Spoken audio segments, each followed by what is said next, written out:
Hey, what's going on YouTube? It's going to be my week 2 video for the GYCDL for Roehl. Like I said in my last week's video for week 1, week 2 is probably going to be a lot repetitive, a lot of the same, so it's probably going to be a lot shorter video. As you can see, I'm in my truck right now because I'm back at the house because I only live a little over an hour away from Conley. So for the weekend, and we have an extra day because we're actually off for Monday for Labor Day, so I'm spending it at the house. So doing this video in the truck real quick. Week 2 was pretty much just touching more on base with just taking from what we learned from week 1 going into week 2. So more backing, more city driving, just rinse and repeat. Like one day we did nothing but backing, the next day we did nothing but driving, the next day we would do like backing and driving, and it's just like you're just touching on. We did start the 90 degree, also known as the alley dock, back this week, and out of the 3 backs we were going to do for the CDL test, the straight back, offset, and alley dock, it's the hardest. But I don't want to put that in your head as saying it's fucking hard, challenging, or anything, because it's not. It's just if you can do the offset, you can do the 90. It's not that hard. There's just a couple more, just paying attention to where that trailer's going and knowing how to move the trailer to go where you want it. You need to put more angle in it, knowing how to which direction to turn your steering wheel to get that trailer to go and what direction you want it to go. I mean, once you learn how your steering affects the turning of that trailer, if you turn left to go right, turn right to go left. Don't like to say that because it confuses a lot of people. So do when you get there, you'll find what works best for you. But once you get comfortable with your steering, it's just like reversing your own vehicle. It's not that hard. You'll just in your head know, okay, I needed to get it go this way, so I need to turn the steering wheel. But it's not hard. My instructor, he said we're pretty much in practice mode. He said he was comfortable with taking us this week to go get the CDL if he could, and we'd pass it. So we did a lot of practice this week, and he actually took us about 40 miles away to a truck stop that has a very famous barbecue, little small mom and pop barbecue. It's called like Old Rudy's Barbecue. It's obviously it's in Georgia, but really good barbecue. If you're ever near the area outside of Atlanta, and Madonna and Griffin, like in that area, there's a Love's truck stop and near it, it's a place called Old Rudy's Barbecue. It's a little small, like little, mom and pop place, but the barbecue was pretty damn good. So we sat there, ate, and talked, and drove back to the terminal, and then back the rest of the day, and called it a day. Like I said, we're off Monday for Labor Day, so when we come back Tuesday, he's actually going to take us, I think he says like 80, 90 miles down on the interstate, so it'll give us, a lot of driving time.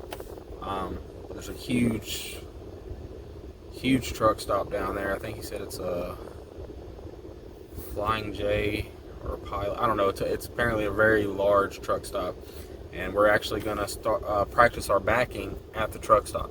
We're going to back in and out of actual truck parking places and everything like that. So I thought that was pretty cool. It gives us driving time to go there, and while we're there, we can eat while we're there. There's a lot of restaurants at the truck stop, he said, and we're going to be back in there instead of driving back to the terminal and back. We're just going to back at the actual truck stop.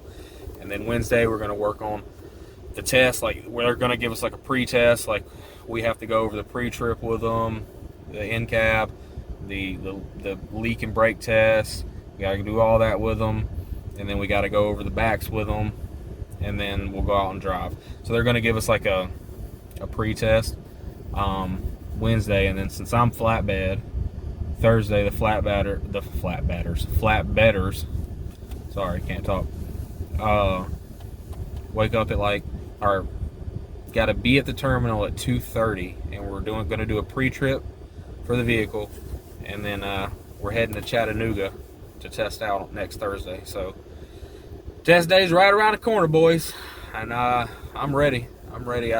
Like my instructor said, man, if you gave me the test this week, I felt confident I'd pass it. We did a little mini test. We went through a pre-trip with him. I missed one thing on that pre-trip.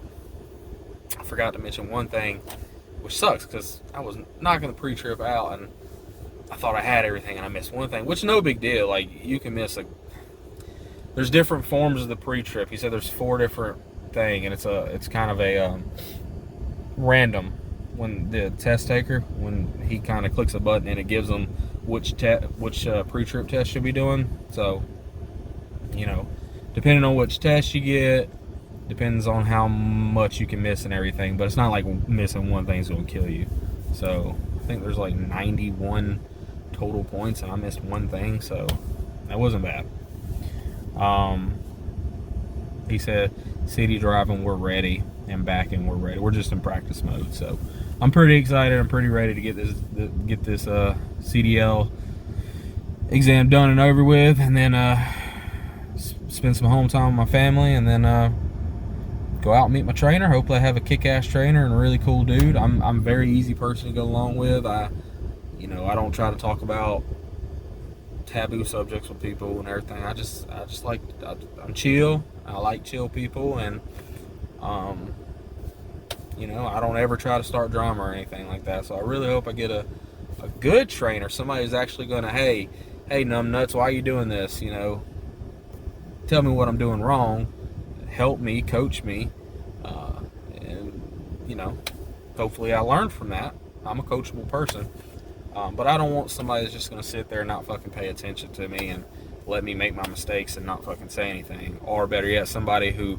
maybe they do see my mistakes, but instead of coaching me, instead of talking to me like a respectful person, fucking yell at me and everything like that. So hopefully I get a cool trainer. I'm really, really hoping I get a good trainer, because that was when I was with the police department, that was my biggest fear, is I was going to get a bad FTO. But thank God I had a good FTO that knew how to handle shit. So if you get good trainers, good instructors, they set you on the right path. You just go with what they say and develop more, as you go along. Like, take the foundations they give you and learn to grow upon them. Can't build a house without a foundation. So you got the foundations from the instructors, and the trainer's going to grow on that foundation. And then when you get out there on your own, build that damn house. Continue to learn, continue to grow. So I'm pretty excited about that. But like I said, week 2 is it was mainly the same. We just drove and back. So I'm sorry if this video isn't like very in depth, or I can't like break down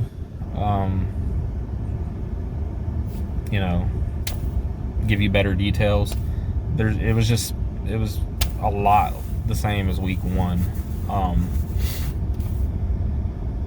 So I'm trying to sit here and think right now, because like I said, I do all these in one take. So I'm trying to think if there's anything majorly different. But the only thing that was new to week 2 is, like I said, the 90-degree back. Everything else was just practice. We were just building upon what we already knew. So that's it. I did take a video one day when we were out there.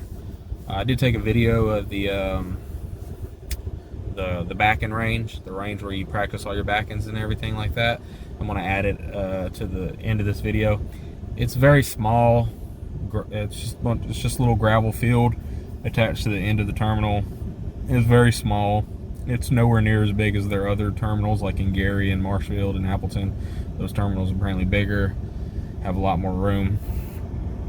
So we got to move a lot of the trailers, because a lot of trailers get dropped there. So in the morning, before we can even start practicing, we got to move all these trailers out into the actual parking lot, and then we can actually start practicing our backing and everything. But I took a little video while we were out there pre-tripping that I'll attach to the end of this video, just give you a kind of sense of what the range looks like. And this is if you're coming to Connolly. Obviously, if you're going to Phoenix or Gary or Marshfield or Appleton, they're going to look different. They're going to be different.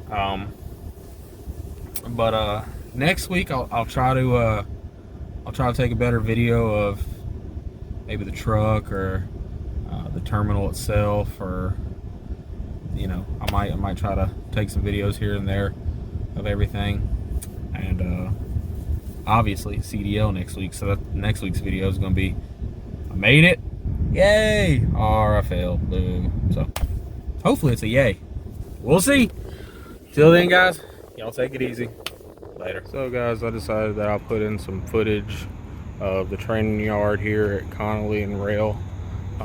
Right now we just got here about an hour ago, and as you can see, they're working on a pre-trip. I'm working on my pre-trip over there, waiting for my partner to get back so we can continue on it. But this training yard's not as big as the other terminals that I've heard, and before we can even start backing a lot of these trailers, we have to move a lot of these trailers so we can maneuver back here. So it is pretty tight, but this is like the little training yard where you're going to be if you come to Connolly. And then I don't know if you can see it, that's the maintenance shop, and you're not going to be able to see it from here, but the rest of the terminal's up there. Yep, this is the training yard. All right, back to pre-tripping.